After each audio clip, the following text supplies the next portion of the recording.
pour vous assister pendant cette période plus particulière du COVID-19. À noter que le sujet vient des membres. Dans ce cas-ci, c'est un sujet d'un membre qui est présent aujourd'hui, qui avait manifesté un intérêt d'entendre parler un peu d'une culture de sociologue anthropologue sur l'évolution des comportements humains.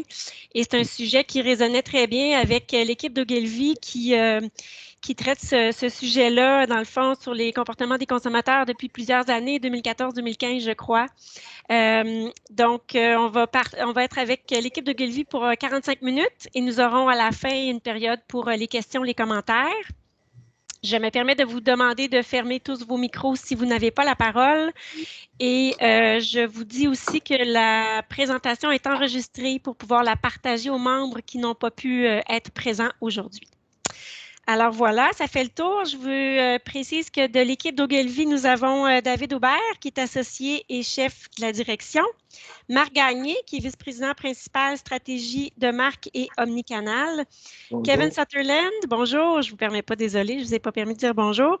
Kevin Sutherland, qui est directeur général d'Ogilvy Consulting Canada. Kevin, qui est unilingue anglais, donc il pourra suivre et peut-être par la voix de ses collègues répondre à vos questions. Et nous avons Jean-Xavier Willemly, qui est directeur stratégie de marque et comportement consommateur. Bonjour. Alors, je vous laisse entre les mains de l'équipe d'Ogilvy et on revient à la fin pour la période de questions. Merci beaucoup, Martine. Très apprécié. Belle introduction. Jean-Xavier, tu vas nous partager ton écran, s'il te plaît, pour qu'on voit la présentation. De rechef.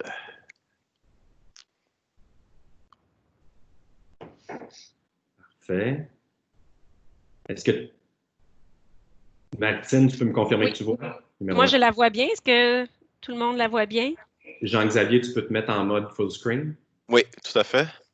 Parfait. Fait que si tout le monde voit à ce moment, tout devrait bien fonctionner. Fait qu'à toi, David. Parce que, non, mais là, tu es encore en mode comme si la présentation n'était pas en format diaporama. C'est très étrange. Ça, c'est les joies de faire du Teams ou du Zoom, mon ami. Peut-être. OK. Ben, comme diraient tous nos experts IT, en cas de doute, recommence ce que tu as essayé de faire. Fait que je vais réessayer de repartager mon écran, ça devrait régler le problème.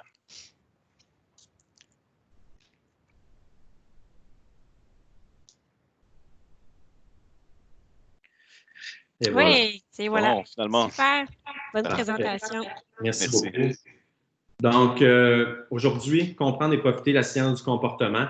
On n'est pas ici pour donner un cours universitaire. Par contre, ce qu'on voulait faire, c'est donner une perspective différente sur la science du comportement, puis aussi sortir de la statistique du COVID, c'est-à-dire sortir des statistiques qu'on entend un peu partout, où est-ce que les consommateurs à tel pourcent vont faire tel choix et ainsi de suite. Ce qu'on voulait donner, c'est une vraie perspective de c'est quoi la science du comportement et comment vous pouvez comment ça peut vous aider en fait à construire soit votre force de vente, comment réagir en ce moment ou dans le futur et ajuster votre marketing aussi en conséquence. Donc, rapidement, on a fait l'introduction des personnes qui sont avec moi aujourd'hui. Par contre, en une slide, on va présenter qui on est rapidement. Ogilvy Consulting, en fait, c'est 300 experts, 3000 consultants à travers le monde. On est en sciences du comportement depuis 2012 avec M. Sutherland, que vous pouvez voir à l'écran en ce moment, qui a écrit des livres, qui fait des TED Talks à travers le monde. On est dans Ogilvy. Donc, Ogilvy, c'est aussi 20 000 employés à travers le monde dans 83 pays. Donc, en gros, on a aussi des outils comme Ogilvy Amos que vous pouvez voir, qui est un outil qui va regrouper, à titre d'exemple, 2500 recherches déjà publiées, des études de cas et qui va nous aider aussi à établir des biais cognitifs identifiés pour des barrières ou des drivers par rapport à des marques. Donc, on a des outils qui nous appartiennent à nous pour faire ça. En gros, on voulait juste expliquer qui on était rapidement au Ogilvy. La journée, pas la journée, mais le 45 minutes et guiche, comme j'aime dire, va se passer comme suit. Mise en contexte, on va parler de la science du comportement. On a 3 études de cas à vous proposer aujourd'hui. On va voir Huggies, on va voir Cobalt d'American Express et on va voir aussi Nordstrom. On s'excuse à l'avance, les cas sont en anglais, mais c'est parce qu'on est une compagnie internationale et on doit se présenter un peu partout, donc sont en anglais. On va avoir l'analyse et on termine aussi avec 11 recommandations, puis après ça, on aura une période de questions. Par rapport à mise en contexte, c'est assez simple. Ce qui nous a amené à proposer ça, c'est le COVID, oui. Mais dans le fond, la petite histoire courte que je veux faire, c'est le COVID affecte le comportement du consommateur. Il nous affecte tous en ce moment. On est à la maison, on fait du Teams, on fait du Zoom, et ainsi de suite. Il y a des gens qui ont peur, pas peur, bref. Il y a aussi des statistiques qui sortent. Puis ce qu'on veut soulever, c'est qu'il faut faire attention aux chiffres qui sortent d'un peu partout. Ce n'est pas toujours les sondages, ce qui sort, les résultats qu'on l'a vu avec les élections aux États-Unis. Des fois, ce qu'on entend ne va pas se refléter nécessairement sur le terrain et se concrétiser. Et l'autre chose, si vous n'avez pas lu le livre, on vous encourage à le lire, le livre Sapiens, un très bon livre, dans le fond, qui démontre que dans les 100 000 dernières années, oui, l'humain a bien entendu évolué, mais peut-être pas tant que ça sur les principes fondamentaux qui font qui on est en fait comme humain ou comme mammifère. Fait en gros, on va traverser ces différents niveaux-là pour vous expliquer quelle est la science du comportement, comment notre cerveau fonctionne, puis on va vous donner des recommandations, comment vous pourriez par la suite l'utiliser pour faire des ventes ou ajuster vos communications. Parfait. Excellent. Donc, je vais prendre la parole à ce point-ci. Merci, David. Je pense que tu as très, très bien résumé pourquoi est-ce qu'on est ici. Ultimement, juste vous expliquer un petit peu les sciences du comportement, qu'est-ce qu'on entend par là. C'est pas de complexifier qu'est-ce que c'est pour que ça a l'air épeurant du tout, mais dans le fond, c'est une compréhension approfondie du consommateur pour vraiment comprendre le pourquoi, le vrai pourquoi les gens agissent d'une certaine manière, consomment d'une certaine manière, perçoivent les choses d'une certaine manière. C'est d'utiliser, dans le fond, les principes scientifiques qui sont reconnus aujourd'hui pour fonder, dans le fond, un peu cette approche-là, mais y apporter une approche très créative pour trouver des manières différentes de parler aux consommateurs ou de comprendre leur comportement. Puis on va vous montrer un petit peu comment est-ce qu'on fait ça. J'aimerais juste retourner d'abord à ce que David a mentionné, que je pense que c'est très important, qu'on a parfois tendance à oublier que oui, on est une espèce très civilisée, qui a beaucoup évolué, mais que ultimement, quand on regarde notre histoire, ça fait pas si longtemps que ça qu'on est civilisé. Puis on a évolué énormément à travers les 100 000 dernières années grâce à nos instincts, à nos émotions. C'est ça qui nous a beaucoup servi à nous adapter, à survivre. Donc, on peut essayer de se remettre autant que possible dans les souliers d'un chasseur-cueilleur d'il y a très longtemps qui, à tous les jours, devenait un petit peu une question de survie. Donc, c'est sûr et certain que c'est encore présent dans notre bagage génétique aujourd'hui. Évidemment, notre esprit rationnel, notre côté logique ou la condition humaine, comme certains l'appellent, cette capacité à aller au-delà de nos pulsions et de nos émotions nous différencie énormément des autres espèces, ça c'est certain. Mais il ne faut pas oublier que au plus fondamental, nos émotions sont très présentes dans la prise de décision, puis qu'on a tendance à la rationaliser par la suite. Fait que nous, c'est important de le garder en tête simplement parce que le pourquoi dont on parle, la vraie raison qu'on essaie de trouver pour comprendre les consommateurs se trouve au centre de cette dualité-là. Donc, se trouve dans l'équilibre entre l'émotion et le rationnel. Puis c'est ça qu'on essaie de trouver ultimement quand on regarde le comportement des consommateurs. Chez Ogilvy, on le regarde selon 4 piliers principaux. On le regarde tout d'abord selon les instincts et les émotions, donc vraiment retourner au plus fondamental de qu'est-ce qui nous motive.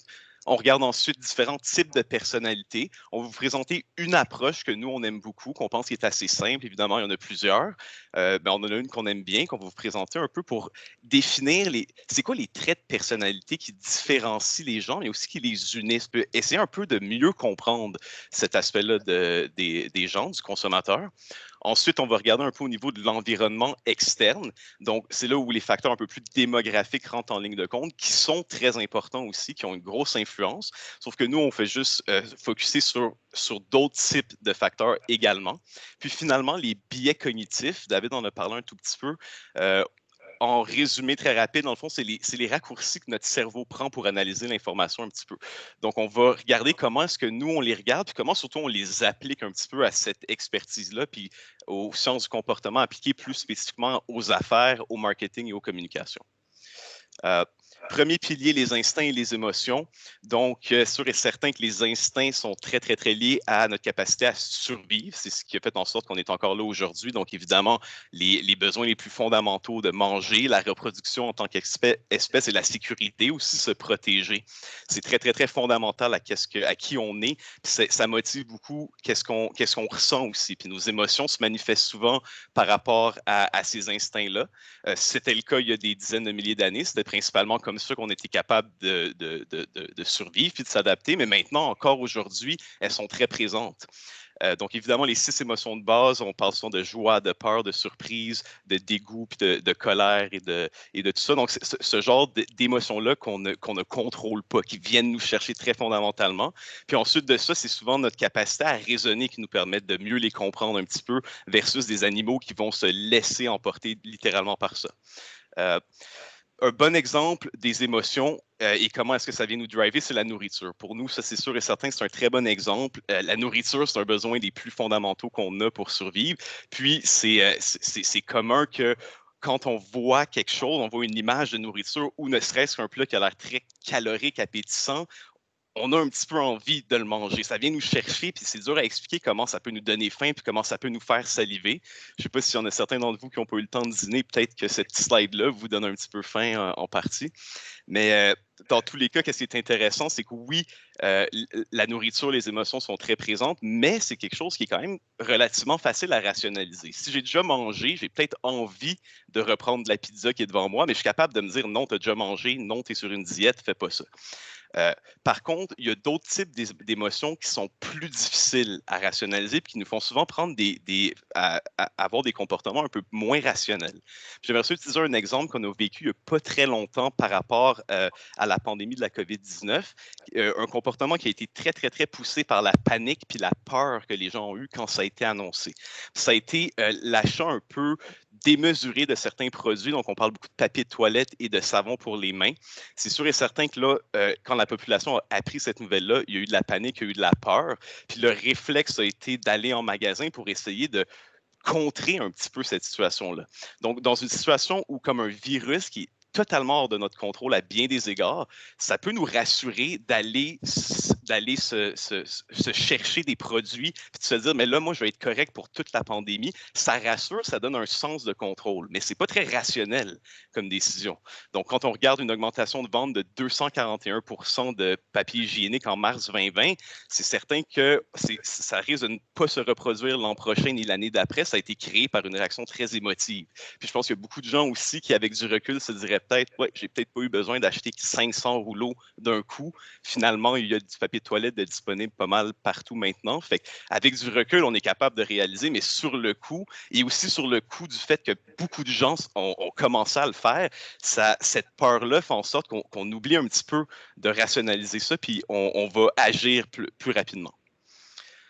Les types de personnalité, qui est un autre pilier qu'on trouve super important, puis qu'il est dorénavant, juste d'entrée de jeu, de dire que c'est quand même complexe. Puis nous, on l'a abordé d'une manière assez macro pour le simplifier, mais il y a plusieurs manières de le regarder. Il y a plusieurs théories. Nous, on focus sur une qu'on pense qui est très utile, puis qui nous permet aussi ultimement de définir des traits de personnalité qui, oui, nous différencient selon les différents types, mais nous unissent aussi. C'est ça qui est très important dans l'application de ça au marketing. Comment on a décidé de séparer ça? Si on avait à le faire en 4 cadrans pour le bien de l'exercice, bon, il y a des personnalités qui sont un peu plus rationnelles ou un peu plus logiques, sont un peu plus attirées par les faits, par être capable, être en mesure de le regarder eux-mêmes, de l'analyser eux-mêmes. Puis il y a des gens qui sont un peu plus émotionnels. On pourrait dire que à tout le moins, leurs émotions ont peut-être un peu plus d'impact dans leur prise de décision, donc peut-être un peu plus impulsif au moment de l'achat ou à tout le moins que l'information rationnelle rentre peut-être en second plan pour ces types de personnalités-là. Puis, on a aussi des types de personnalités qui sont un petit peu plus individualistes. Là, je ne veux pas dire égoïstes, c'est pas ça du tout, mais qui sont peut-être un peu plus motivés par une poursuite personnelle de certains accomplissements, que ce soit professionnel, que ce soit de recherche, ou une approche plus collectiviste ou un petit peu plus portée sur la communauté. Donc, il y a beaucoup de gens qui vont chercher, qui se carburent avec les autres, puis pour qui la notion de réussite ou de succès passe beaucoup par la communauté. Donc, c'est simplement de séparer dans ces 4 cadrans-là des gens qui sont un peu plus en haut à gauche, les explorateurs qui sont peut-être un peu plus en haut à droite, puis de bien comprendre que ces gens-là ne sont pas nécessairement attirés par le même type de message ou de communication. Ce n'est pas le même type d'information qui va les allumer. La théorie segmente les personnalités en 16 sous-personnalités avec différents traits de personnalité. C'est assez intéressant, sauf que par souci de simplification, on va se concentrer sur les archétypes de profils qui sont dans les 4 cadrans. Les analystes, là, évidemment, on a mis des images un peu pour illustrer à l'extrême ce serait qui cette personne-là, si on voulait l'imaginer. Puis je tiens juste à ajouter aussi qu'il n'y a pas une personne qui rentre dans un seul profil de personnalité. D'habitude, c'est un peu un amalgame, mais on a tendance à avoir des traits communs chez les gens. Donc, des gens qui sont un peu plus analystes, des gens curieux, très rationnels, très appliqués, consciencieux. C'est un type de personnalité qui cherchent à pousser leur intellect constamment, pousser les limites de leur intellect. Ils font beaucoup de recherches de leur côté. Donc, c'est des gens qui sont très bien informés, mais c'est aussi des gens qui souvent peuvent avoir une certaine fermeture d'esprit sur certains sujets parce que justement, ils sont tellement habitués de chercher l'information eux-mêmes qu'ils ont tendance à croire que leurs recherches sont plus crédibles que d'autres. Fait que des fois, c'est un peu plus compliqué d'aller leur faire changer d'avis, par exemple. Quand on parle d'un profil un peu plus explorateur, là, on parle d'un type de personnalité qui est plus créatif, un petit peu plus rêveur, si on veut. Des gens qui aiment vraiment exprimer leurs émotions, pour qui c'est important d'être capable de le faire. C'est des gens généralement assez ouverts d'esprit, qui ont tendance à avoir plus de flexibilité au niveau de leur point de vue, qui sont peut-être un peu plus faciles de faire changer d'avis. C'est des personnalités aussi qui ont tendance à être très sociales, puis à aimer ça quand même, à être avec des gens, sauf que ça reste que leurs poursuites sont assez personnelles dans bien des cas. Quand on regarde dans l'autre cadran, puis on parle de sentinelles, les sentinelles, c'est un profil de personnalité qui a un peu plus de valeurs traditionnelles. Donc, c'est des gens qui aiment un peu plus l'ordre, la structure. Ils aiment ça être en groupe, ils sont rassurés par les décisions que le groupe va prendre, puis vont avoir tendance à les suivre. Donc, et c'est des gens aussi qui peuvent avoir un peu plus peur du changement ou du risque à un certain niveau. Donc, parfois, pour leur faire changer un comportement, par contre, ça peut être plus difficile s'ils sont déjà habitués d'agir d'une certaine manière. Puis finalement, notre quatrième profil, les diplomates. Là, on parle de gens qui sont... on les appelle diplomates, je pense que ça résume bien. C'est des gens qui souvent ont une grande croyance en la notion de bien commun. C'est des gens qui sont très engagés dans des causes, qui croient vraiment en qu'est-ce qui leur tient à cœur, puis qui veulent essayer, dans le fond, de disséminer ça aux gens, de le communiquer, d'embarquer les gens avec eux, parce qu'ils croient vraiment qu'ils peuvent faire un changement par rapport à la société, par rapport à l'environnement. Donc, c'est des gens très engagés. Maintenant, quand on parle de ces profils-là, qu'est-ce qui est intéressant, c'est qu'en termes de message, on peut déjà voir que ce n'est pas nécessairement les mêmes choses qui vont les convaincre ou les attirer. Mais en plus de ça, et là c'est approximatif évidemment, on peut regrouper, grosso modo, ces profils-là selon à peu près ils représentent combien de pourcents de la population. Donc, on voit que certains profils sont un peu plus communs. Fait que quand on le regarde de cet angle-là, ça peut aussi nous informer d'un point de vue de segmentation. Donc, tous les cas sont différents. C'est vraiment par projet qu'on va le définir, mais l'approche des personnalités nous permet juste un peu mieux comprendre à qui on parle finalement. Il faudrait qu'on s'imagine être en train de communiquer à qui, ultimement, ça peut nous aider à ajuster notre point de vue, notre approche. Donc, je me demandais, pour le Sentinelle, qui est quand même 49%, là, qui est très conservateur, si tu aurais un exemple québécois au lieu du gars de Office, qui tu nommerais comme qui représente ce groupe-là? Conservateur, difficile à changer son idée. Vite de même, ma réponse est un peu niaiseuse, mais je dirais le gars, la version québécoise de The Office, je trouve qu'il représente extrêmement bien ça. Non, parce que je ne sais pas le nombre de personnes du groupe qui regardent The Office. Pour ça que peut-être que tout le monde le reconnaît aussi. Si jamais j'ai un meilleur exemple qui me vient en tête, je le partagerai, mais rapidement comme ça, on dirait qu'il n'y a pas de... Ah, je m'excuse de te poser une question difficile. Je vais y penser on the side, je vais revenir. Mais tant qu'à avoir interrompu sur ça, je tiens à souligner que ça, c'est un élément qui est très important pour tous ceux qui se posent des questions sur comment réagir en tant que COVID ou en n'importe quelle situation. Connaître la segmentation qui s'adresse à votre entreprise, c'est super important. Parce que oui, ça représente un pourcentage de la population en général, sauf que vous, votre entreprise, qu'est-ce que vous offrez, à qui vous vous adressez dans la région où vous êtes, dans le pays ou dans la province, ça va avoir un impact. Si vous définissez que tout d'un coup, parce que 49% de la population, ça c'est le fun, mais dans votre secteur, vous allez peut-être découvrir que vous en avez plus que ça ou moins que ça. Et c'est ça qui va vous définir comment s'adresser aux gens. Donc, vous allez être capable de mieux motiver les gens à répondre plus rapidement à vos messages. Jean-Xavier, tu peux continuer. Absolument, très bon point. Puis tout ça, dans le fond, comme pour dire que si vous deviez pitcher, par exemple, un produit, un détergent, disons, à Elon Musk ou à Madonna, je pense que vous n'auriez pas la même approche. On mettrait sûrement les côtés fonctionnels, rationnels un petit peu plus de l'avant pour M. Musk versus une personnalité un peu plus artistique. Peut-être qu'on va essayer de l'inspirer ou de l'attirer avec l'émotionnel et ensuite de ça, de la convaincre. Donc ça, c'était un exemple parmi tant d'autres, évidemment.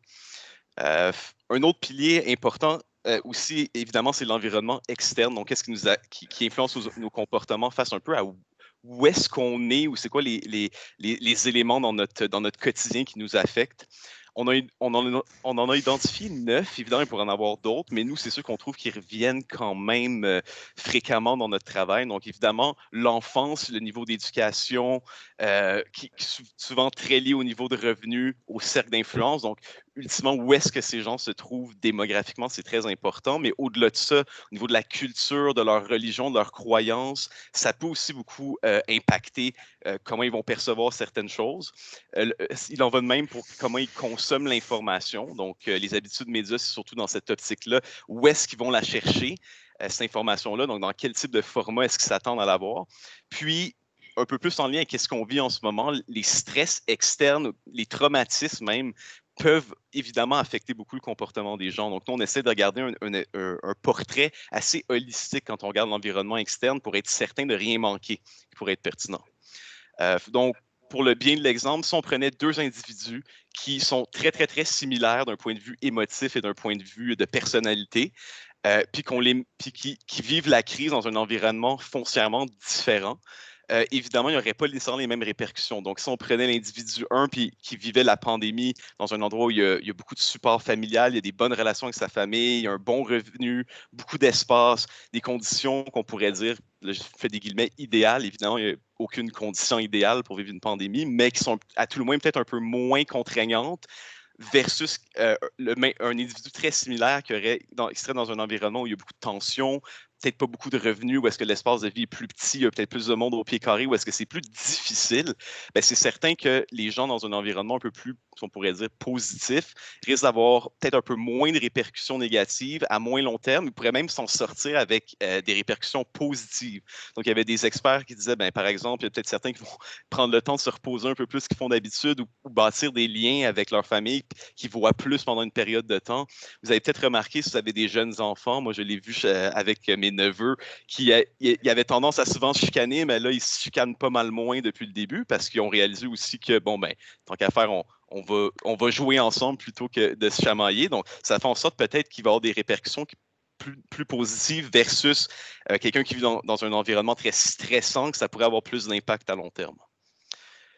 Finalement, le quatrième pilier qu'on regarde quand on parle de sciences du comportement, qui est très important, puis qui est aussi une grosse portion du volet scientifique de cette discipline-là, c'est les biais cognitifs. Comment est-ce qu'on interprète l'information? Donc, nous, chez Ogilvy, en fond, on se base sur des recherches faites par des experts depuis des dizaines et des dizaines d'années dans cette discipline-là, pour mieux comprendre qu'est-ce qu'on fait. Il y a qu'est-ce qu'on appelle le codex des biais cognitifs qui catalogue plus que 180 biais cognitifs qui impactent notre capacité à percevoir l'information de différentes manières. Donc là, évidemment, ça a l'air très, très, très épeurant, mais on peut le séparer en 4, disons, cadrans principaux. Donc, notre cerveau utilise des raccourcis pour interpréter l'information. On n'a pas le choix, c'est une réalité de survie d'être en mesure de faire ça, d'être capable d'analyser rapidement beaucoup d'informations pour prendre des décisions sur le coup. Si on n'avait pas cette capacité-là, on se serait fait manger souvent dans la savane. Fait que la capacité d'être capable de partir en courant, ça fait un petit peu partie de ça, mais avec l'évolution, évidemment, il y en a énormément d'autres qui sont rentrés en ligne de compte. Il y en a beaucoup qui affectent comment est-ce qu'on sélectionne l'information ou comment est-ce qu'on la remarque, comment est-ce qu'on comprend ou on assimile un peu l'information, comment on agit, comment on réagit face à de l'information et aussi comment on se souvient de certains types d'informations. Donc, à titre d'exemple, parce qu'il y en a 180, ne vous inquiétez pas, je ne vous passerai pas à travers chacun d'eux. Je vais en prendre un qui, je pense, qui nous affecte quotidiennement chacun d'entre nous, qui est dans la manière dont on sélectionne l'information, qui s'appelle le biais de confirmation. Donc, le biais de confirmation, c'est la tendance à remarquer l'information qui supporte nos croyances qu'on a déjà. Donc, deux bons exemples de ça, c'est évidemment des élections. En cas d'élection, dans un débat, par exemple, si vous aimez beaucoup un partisan puis vous en aimez un autre pas mal moins, même si celui que vous aimez moins fait un très bon argument, vous allez peut-être moins le considérer que l'argument fait par le candidat en lequel vous croyez beaucoup ou qui a des croyances similaires. Donc ça, c'est juste un exemple, mais on le vit beaucoup en ligne. Donc, vous allez voir que vous allez beaucoup vous faire cibler par des messages, que ce soit des articles ou des publications qui supportent vos intérêts ou ce que vous croyez ou ce que vous consommez déjà. Donc, ça a été un gros problème pendant les élections américaines de justement de simplement, au lieu de donner de l'information contraire aux gens pour qu'ils se fassent une opinion, de seulement leur pousser de l'information qu'ils supportent déjà, qu'est-ce qu'ils croient. C'est certain que je vais la remarquer un peu plus, j'ai plus de chances de vouloir la lire. Donc, c'est un exemple de biais qui peut nous nuire ou nous aider dépendamment du projet, mais nous, on garde tout le temps ça en tête. Qu'est-ce qu'on peut faire ultimement physiologiquement? Qu'est-ce qui joue à notre avantage ou qu'est-ce qui joue à notre désavantage? Donc, ça, c'est beaucoup de théorie. On en est très conscient. Fait que c'est pour ça qu'on voulait maintenant vous donner des exemples un peu plus concrets. Comment est-ce que cette expertise-là peut s'appliquer plus tangiblement à du marketing, à des communications? Je vais repasser la parole à David qui va pouvoir vous expliquer un peu ce qu'on a fait pour 3 clients. Puis, je pense que ça va montrer un petit peu la flexibilité de cette expertise-là également. Merci. Donc, la première étude de cas, c'est avec Huggies. Huggies, en fait, ce qu'on a pris, c'est que 3 cas qui vont présenter des éléments qu'on a vus dans la présentation. En tant qu'être humain, le développement cognitif chez l'enfant, ça commence qu'on a toute la même base, peu importe notre orientation, notre sexe, dans quelle famille on est, à la naissance, pour développer notre cerveau, le développement cognitif, on a besoin de contact humain. Plus particulièrement avec les parents, mais en général, les contacts humains vont aider. Donc, ce qu'on va présenter comme cas, c'est utiliser le nom d'Huggies avec les hugs et comment on a pu amener ça dans les hôpitaux et créer un programme autour de ça qui est devenu une campagne aussi qui a été reprise dans plusieurs pays à travers le monde. On a une vidéo qui explique exactement tout le cas. Comme je vous ai expliqué, c'est en anglais. Je pense que la majorité des gens vont être capables de comprendre. Puis après ça, je vais vous parler du prochain cas.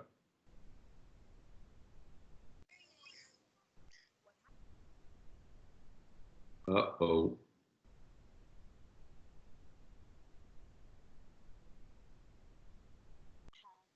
Jean-Xavier, je pense qu'on va le recommencer. Sans problème. OK. Le son n'est pas haut, hein?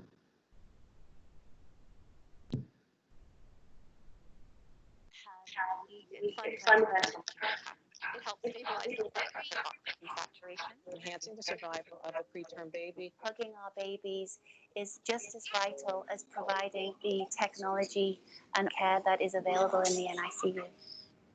So Huggies created No Baby Unhugged, the world's first brand-led initiative to help hospitals create volunteer hugging programs for babies in need. My Cuddles help babies get that one-on-one touch when their moms and dads aren't able to be here. It's a great feeling to be able to hug a baby.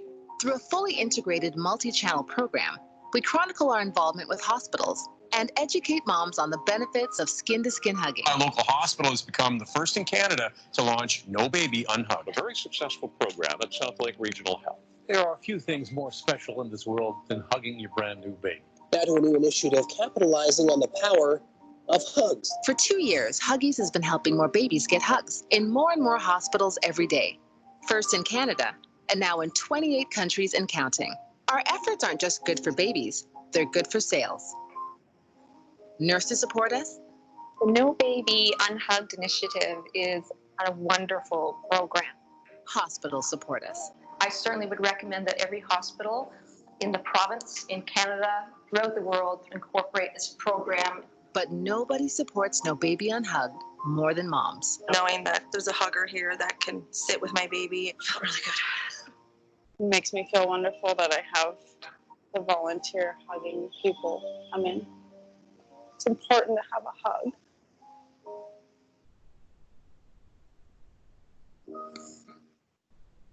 Bon, désolé, j'ai eu un petit problème. On voit que la connexion n'est peut-être pas l'idéal, mais je pense que tout le monde a compris le principe.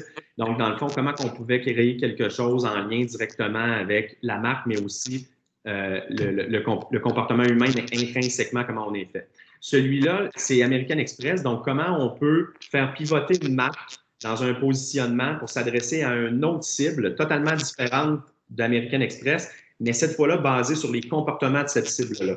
Donc, encore une fois, on a une vidéo. Jean-Xavier, j'ai hâte de voir si ça va fonctionner sur celle-là. All right, on va tester. Parce que vous entendiez pas le son du tout? Moi, j'entendais quand même lorsque tu as augmenté le son la deuxième fois. Oui. OK. Fait qu'on va tester celui-là. Hopefully, ça va mieux fonctionner. Monte le son encore. Hein? C'est bon.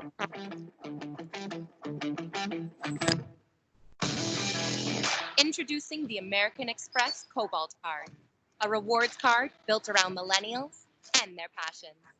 Millennials don't want to be told how to live their lives, so we didn't force them to do anything they didn't want to do. Our idea was to position Cobalt as the card that would reward you for being you. I want to see you bounce to it. But to truly win with this audience, we took it a step further by creating ads that emulated their social feeds and spoke their language. While Amex would traditionally speak about fine dining, private jets, we talked about eats and drinks and subway commutes. And since likes, tweets, and reposts are today's currency, everything we did to... Jean-Xavier, j'aurais quasiment le goût de prendre le contrôle. Oui, bien sûr, je peux te le redonner sans problème. Moi, je pourrais peut-être repartager mon écran pour le repartir. C'est peut-être ta connexion. OK, je fais ça tout de suite. Désolé pour le petit problème technique, évidemment. Ben là, je pense que tout le monde peut comprendre. Là, à plusieurs personnes comme ça, des fois, ça peut juste... voyons voir. Là, je vous retrouve. On fait un partage de connexion ici. On recommence. Vous voyez bien mon écran? Oui. Oui. Oui, je vois très bien. Parfait. Voyons voir si ma connexion va pouvoir permettre de mieux entendre. On va recommencer, vous me direz.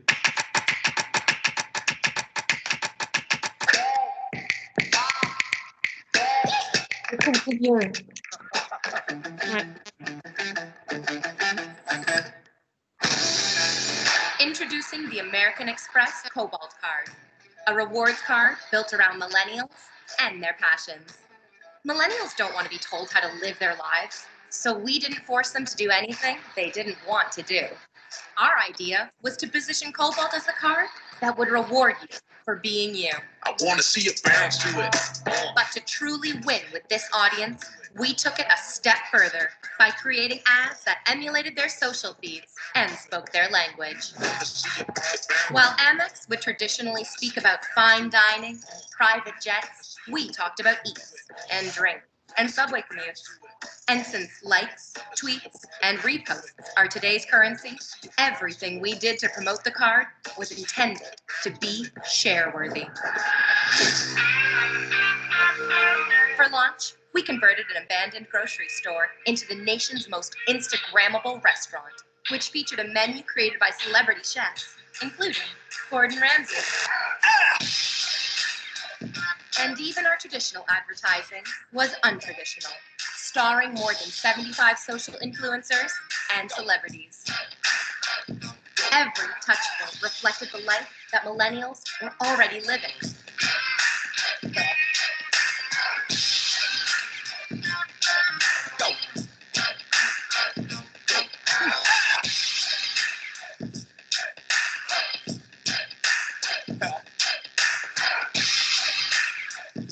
Safe to say, American Express isn't your granddad's card anymore. Donc, comme vous avez vu, c'était pas mal enligné sur justement les milléniaux, comment leur style de vie était, puis c'est comme ça qu'on a pu justement aller chercher des résultats. La troisième étude de cas, c'est Nordstrom, une compagnie américaine qui essaie de pénétrer le marché canadien dans un contexte où culturellement, avec les États-Unis, veut pas, notre premier ministre avec le président, il y a plusieurs frictions entre guillemets. Donc, ce qu'on peut appeler ici, c'est les influences externes que Jean-Xavier a parlé tantôt, donc la culture et les croyances. C'est ça qu'on peut, mettre de l'avant pour être capable de dire comment on va prendre cette marque-là puis s'assurer que la pénétration de marché se fasse super bien. Donc, on va vous laisser jouer le cas, mais vous allez comprendre le ton et le style qu'on a pris.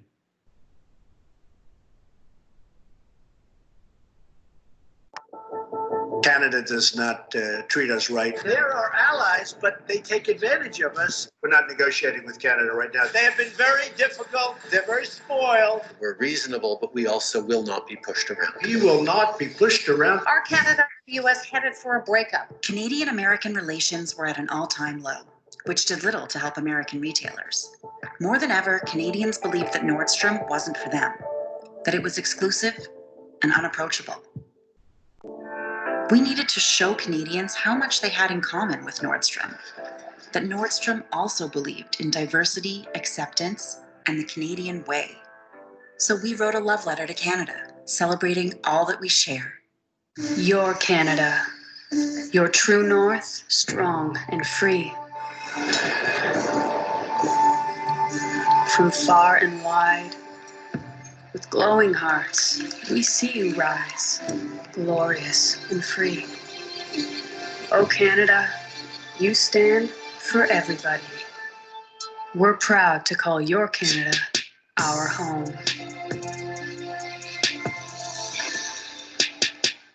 We recruited a diverse cast of uber-fashionable Canadian influencers to star in our campaign and amplify our message in their own channels. True Nord was a true multi-channel national campaign that worked.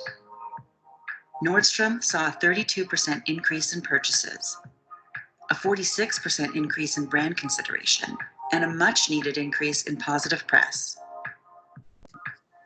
Many American retailers have failed in Canada, yet Nordstrom has been embraced. Because instead of telling Canadians what makes Nordstrom different, True Nord told Canadians what makes them the same. Avant de passer la parole à Jean-Xavier, ce que j'aime de ces trois cas-là, c'est qu'on voulait démontrer justement le bienfait de faire votre segmentation, de comprendre justement les différents biais cognitifs qui peuvent influencer les gens, les effets extérieurs, mais aussi les personnalités qui sont affectées, si vous voulez, par la marque dans son marché. C'est ce qui nous permet justement, vous avez vu pour Nordstrom, d'aller chercher quand même une performance au niveau des ventes. Des fois, c'est juste des petits détails, mais c'est des considérations à garder en tête. Jean-Xavier? Oui, merci. Je vais te laisser le contrôle, David, juste pour éviter tout type de situation comme on vient de vivre. Donc, écoute, je pense qu'on a expliqué la théorie, on vous a montré comment ça s'applique un peu plus tangiblement. Maintenant, on voulait regarder la situation actuelle. On voulait quand même offrir un certain point de vue puis regarder qu'est-ce qu'on peut tirer comme conclusion, hypothèse. Évidemment, moi, c'est sûr et certain que je regarde tout ça avec beaucoup d'humilité dans le sens où je pense que personne en ce moment est en mesure de dire c'est ça qui va arriver. Personne ne le sait. C'est jamais arrivé dans l'histoire avant, fait qu'on ne peut pas le dire, mais pour nous, si tu vas à la prochaine slide, David, de retourner à l'histoire justement, puis de regarder qu'est-ce qui est arrivé de similaire dans l'histoire de l'humanité, de l'étudier un petit peu, puis de regarder, OK, qu'est-ce qui est arrivé, qu'est-ce qu'on peut en tirer comme conclusion qui pourrait s'appliquer aujourd'hui dans le contexte actuel, qui va demeurer vrai, même si ce n'est plus la même période nécessairement, ce n'est pas nécessairement les mêmes enjeux, on est au courant, mais il y a 100 ans, les humains réagissaient plus ou moins de la même manière aux triggers très émotifs qu'aujourd'hui. C'est indéniable. Donc, de regarder ça, nous informer un petit peu. Donc, la première chose qu'on a fait, c'est regarder les observations. Qu'est-ce qu'on a remarqué qui est arrivé depuis le début de la crise? Donc, au niveau des émotions, on a vu que les émotions peuvent mener à des comportements irrationnels dans les deux extrêmes. Donc, on a parlé un peu de l'achat de papier de toilette, de l'achat de savon pour les mains, mais le contraire est arrivé aussi un petit peu avec les gens qui ont délaissé les consignes, qui sont trop rapprochés, qui ont fait le party un petit peu trop rapidement. Fait que c'est normal que les émotions, autant positives que négatives, peuvent driver un peu motiver nos décisions sans nécessairement qu'on ait le temps d'y penser trop. Au niveau des personnalités, mis une petite étoile à côté de mon icône simplement parce que je pense que c'est très tôt pour faire des grosses hypothèses là-dessus. Je pense qu'on va l'apprendre à mesure que ça se passe. Nous, une hypothèse qu'on a, c'est que les traits de personnalité un petit peu plus individualistes ou portés vers être plus solitaire, l'accomplissement plus personnel, et versus les gens qui sont un peu plus collectifs, recherchent un peu plus le groupe, ça va peut-être être renforcé. Donc, si j'aime ça avec les gens et que je suis privé de ça, ben, ça se peut que ça me manque énormément et que je sois encore plus porté à essayer de me regrouper, alors que si je suis quelqu'un qui est à l'aise tout seul et que je prends encore plus d'aise à travailler seul, vivre seul, mais peut-être que ça va me renforcer là, sauf que le contraire pourrait être vrai aussi. C'est pour ça que je dis que c'est difficile à dire en ce moment. On est trop dedans. Fait qu'on peut s'informer un petit peu, regarder, mais on va l'apprendre en temps et lieu. Au niveau des environnements externes, dont on en a quand même beaucoup parlé, simplement, c'est sûr que l'environnement dans lequel les gens vont vivre cette situation-là va avoir un impact. On va, encore une fois, c'est le type d'information, on va en apprendre plus à mesure que ça se développe. C'est quand même tôt. Puis au niveau des biais cognitifs, pour nous, le plus important en ce moment qui nous affecte le plus, c'est le biais de la disponibilité de l'information. Donc, il fait en sorte que quand on a beaucoup d'informations à propos d'un certain sujet qui nous est présenté, notre cerveau a tendance à à aller chercher cette information-là en premier. Donc, en ce moment, à cause de la COVID, on a changé nos comportements, nos habitudes. On doit se laver les mains, porter des masques, rester à 2 mètres de distance, porter des gants, etc. Non seulement on le vit, mais en plus, c'est tout ce dont on entend parler aux nouvelles, à la radio, à la télé, dans la rue. Même les pancartes de vendeurs de maisons, ils ont un petit arc-en-ciel dessus. C'est partout, partout, partout. Fait que c'est normal que notre perception soit teintée par ça en ce moment. Puis l'exemple que je vais donner, juste pour le rendre un peu plus tangible, il y a 6 mois, au coin de la rue, il y avait 2 personnes, une qui portait un masque, l'autre qui toussait. Je pense qu'on aurait pas mal plus remarqué la personne qui portait un masque que la personne qui toussait. Alors qu'aujourd'hui, si on sort dehors, puis que ces 2 mêmes personnes-là au même coin de rue, il y en a un qui tousse, puis l'autre qui porte un masque, on va peut-être plus entendre la personne qui toussait qu'avant, puis le masque, c'est rendu quasiment commun en ce moment. Sauf que qu'est-ce qui est important de garder en tête, c'est que ça ne va pas demeurer. À partir du moment où on va arrêter d'en parler autant, c'est sûr et certain que ça va être moins présent dans notre esprit. De là, on a tiré quelques hypothèses. Évidemment, c'est vraiment, peut-être, on pense que. Au niveau des émotions, nous, on pense qu'il va y avoir un lien direct entre les développements de la crise et le développement de la situation, puis comment les gens vont réagir. Donc là, en ce moment, on est dans la phase qui est dite un peu de soulagement, de relief. On commence à pouvoir se déconfiner un petit peu. On peut recommencer à se voir avec les mesures. On peut sortir des régions. Le déconfinement a comme commencé. Mais c'est sûr et certain qu'il y a encore de l'appréhension puis de l'inquiétude parce qu'on n'arrête pas de parler de vagues subséquentes qui pourraient revenir. Peut-être que les réglementations pourraient se resserrer. Donc, c'est sûr et certain que si ça arrivait, ben, les gens pourraient réagir de manière très émotive, pourraient avoir peur, encore une fois, ou pourraient se rebeller puis en avoir assez de suivre les consignes. Donc, ça se peut aussi qu'il y ait des changements de ce niveau-là à mesure que la situation évolue. Pour des types de personnalité, pour nous, c'est simplement de rester à l'affût. Ça va être très intéressant de regarder qu'est-ce qui va arriver à ce niveau-là. Les environnements externes, on en a quand même parlé. Moi, le seul point qu'on veut ajouter, c'est ne pas oublier qu'il y a plusieurs facettes à l'environnement externe. Donc, c'est pas parce que j'habite à Westmount, dans une belle maison, que j'ai une famille super bien soudée, j'ai tout ce dont j'ai besoin pour bien passer à travers ça. Mais si je suis médecin et que je travaille 80 heures par semaine avec des gens qui sont très affectés, je vois le pire de cette situation-là, même si mon environnement de manière majoritaire et positif, le fait d'avoir expérimenté ça en premier lieu peut faire en sorte que je vais avoir beaucoup plus d'impact à long terme. Puis finalement, au niveau des biais cognitifs, les erreurs cognitives un peu qu'on peut appeler, ou peut-être cette tendance, peut-être l'information qu'on pourrait mal interpréter, ça va être très lié à qu'est-ce qui va nous rappeler la crise. Donc, moi, je pourrais te donner comme exemple les saisons de la grippe saisonnière à l'avenir, parce que peut-être pour les prochaines années, les gens vont peut-être être plus sensibles. Même si le COVID est terminé et n'existe plus, disons dans un monde idéal, la grippe en tant que telle, peut-être que les gens en automne, ils vont plus les remarquer, les messages, plus remarquer simplement parce que notre cerveau a pris ça comme mécanisme de défense. Donc, à voir aussi dans le futur comment est-ce qu'on va réagir ou comment notre cerveau va réagir face à des situations un peu similaires, ça va être intéressant. Mais c'est certain qu'on va moins y penser à partir du moment où on va moins en parler tout le temps. Fait que ça, c'est à garder en tête aussi. Puis, en gros, ça résume un peu qu'est-ce qu'on pense qui va arriver selon nos 4 piliers. Puis maintenant, je pense que David, histoire de vraiment vous donner quelque chose de très tangible pour vous, mais cette expertise-là, comment est-ce qu'on peut vous aider et comment est-ce qu'on l'applique pour vos besoins? Je pense que David va pouvoir vous le résumer très bien. Donc, je te passe la parole de Rechef. Donc, en fait, on voulait juste terminer avec des recommandations qui sont plus concrètes par rapport à tout ce qu'on a traité aujourd'hui. Dans le fond, c'est un point de départ. Okay? Il y a beaucoup, beaucoup de choses qui sont faites. Il faut que ça soit fait dans un plan, différentes étapes. Mais pour vous aider, si vous posez des questions, collecter et centraliser la donnée, idéalement grâce à un outil CRM, ça serait important. Segmenter votre clientèle en type de personnalité et cibler les dominances. J'en ai parlé tantôt. Dans votre secteur, votre région, le produit que vous vendez ou service, c'est quoi votre clientèle? Ciblez les dominances, comme ça, vous allez pouvoir ajuster votre message. Définissez aussi les facteurs d'influence externes et émotionnels pouvant les affecter justement ces clients-là. Donc, définir l'environnement dans lequel vous êtes. Maintenant, une fois que ça c'est fait, vous allez sous-diviser votre clientèle démographiquement. Ça veut dire, maintenant que je sais que j'ai des sentinelles puis que j'ai, mettons, je ne sais pas moi, des explorateurs à tel pourcentage dans votre segmentation de sentinelle, qui a les sous et tout pour se payer mon service ou mes produits. C'est comme ça que vous allez comprendre comment maintenant à qui vous adresser, donc à quelle façon, mais aussi à quel sous-segment de cette segmentation-là. C'est comme ça que vous allez aller chercher une performance.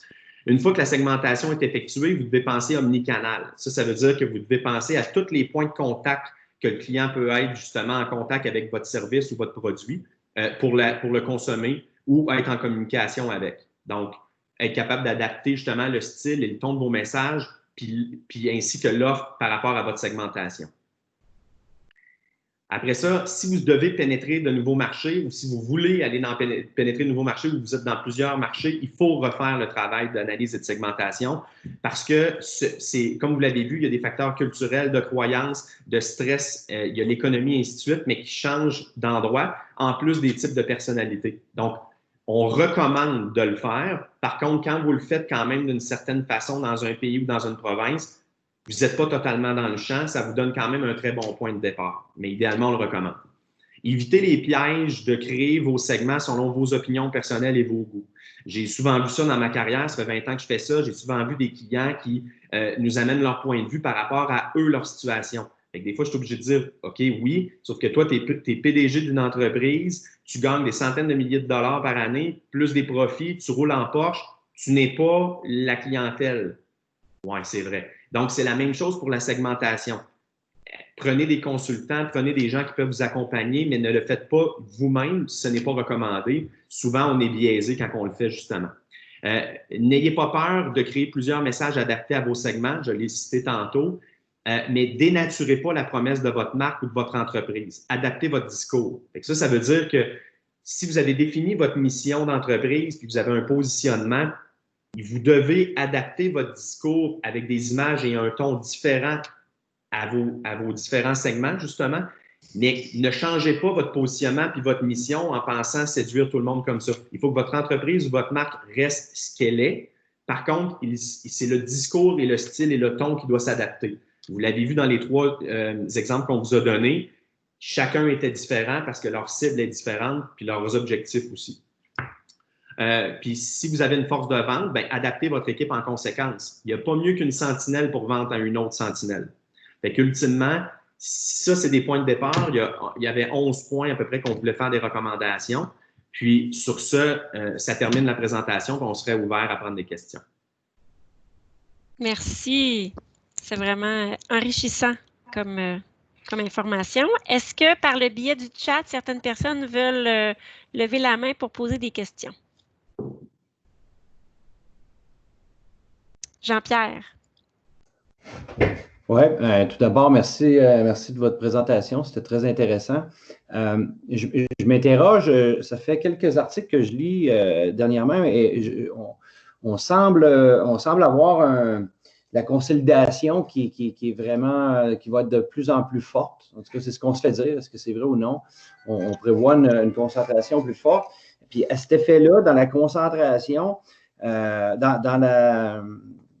dans la consolidation, est-ce que ça serait, moi je pense chez nous, en tout cas dans mon entreprise, chez moi, je pense vraiment à nicher de plus en plus mes marchés pour justement un peu avoir une mise en marché différente d'un acheteur à l'autre, alors que j'étais généraliste. Alors, je voulais avoir vos opinions là-dessus, s'il vous plaît. Mais en fait, c'est une bonne question. Si je comprends bien, le niveau de concentration, ça veut dire peut-être plus d'achat local. Est-ce que c'est ça que vous vouliez dire? Ben, en fait, il y a plus de consolidation, il y a plus d'entreprises qui s'achètent entre nous, là, que ce soit peu importe dans quel monde de l'industrie, de l'entrepreneurship. Il y a beaucoup ce que je lis actuellement, c'est qu'il va y avoir beaucoup de consolidation. Par contre, dans la consolidation, à l'intérieur de ces boîtes-là, ces grosses boîtes-là, j'imagine qu'il va falloir peut-être avoir plus de niches, puis un petit peu des silos j'appellerais ça un petit peu des silos marketing. Là, je ne sais pas comment trop l'exprimer. Je ne suis pas un ceinture noire, comme vous pouvez voir. Là. Mais pour venir justement parler, je vous donne un exemple. Là, si je veux parler à un client en business versus un particulier, c'est déjà là, c'est une approche qui est complètement différente de ce que je comprends. Est-ce que c'est bien ça? Exactement. Donc, dans le fond, vous avez raison, il va y avoir assurément plus de consolidation. Les crises amènent toujours justement malheureusement, comme on dit, la business, c'est la loi de la jungle. Donc, il y a des business qui étaient plus faibles pour plein de raisons et qui fait que, dans le fond, il y a d'autres personnes qui étaient peut-être à un autre niveau de transformation puis qui sont prêtes à faire des acquisitions, ce qui n'est jamais mauvais nécessairement.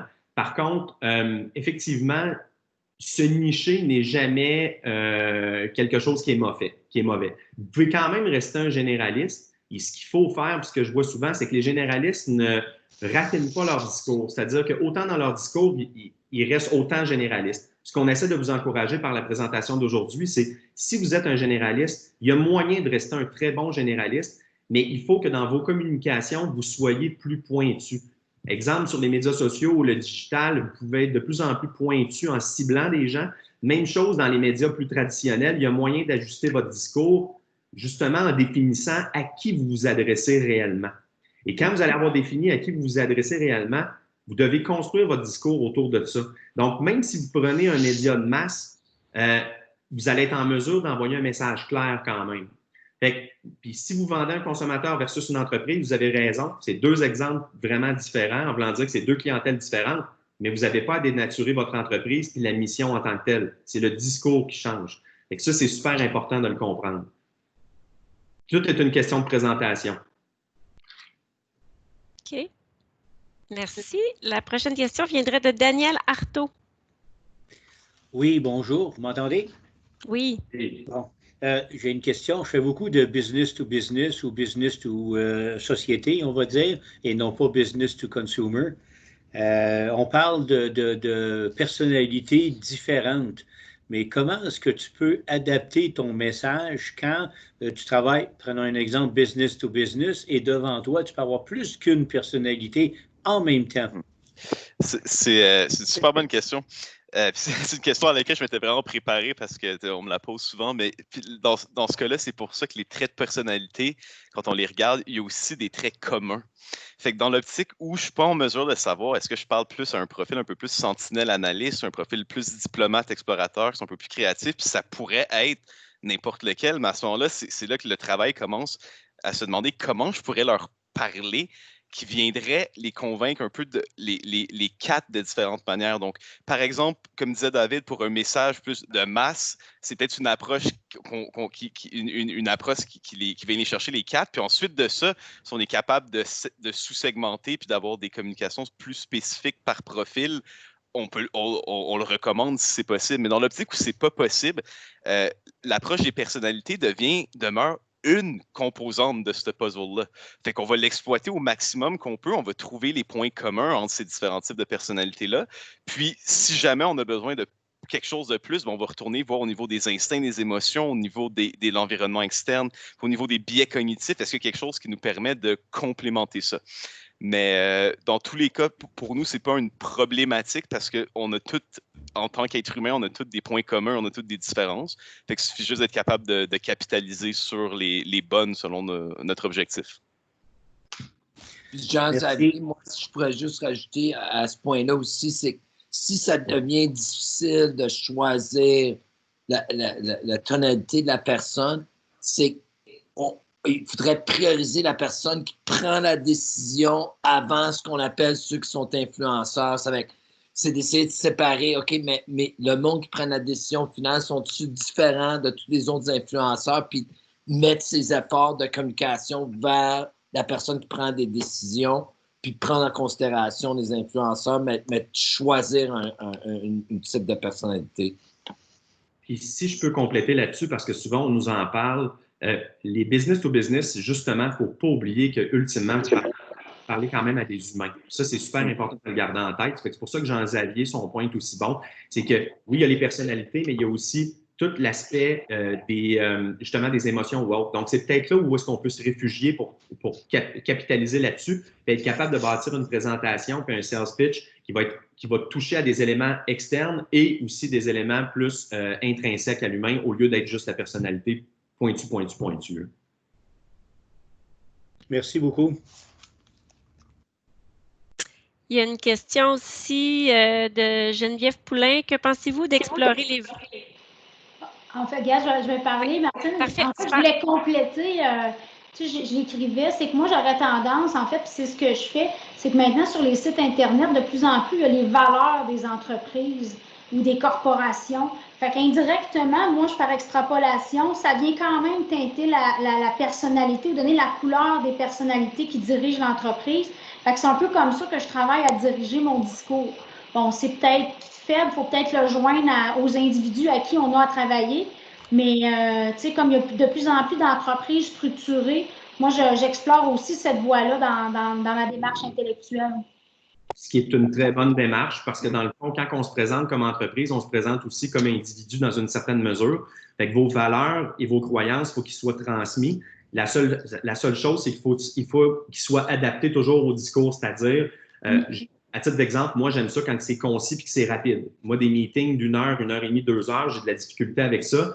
Donc, les gens qui m'entourent le savent, ils font ça très rapide. C'est la même chose quand on se présente à quelqu'un. Donc, on reste la même personne, on fait juste s'adapter dans notre style pour que le message passe bien. C'est pour ça que je disais, ne vous dénaturez pas non plus parce que vous êtes qui vous êtes. Ça, c'est important.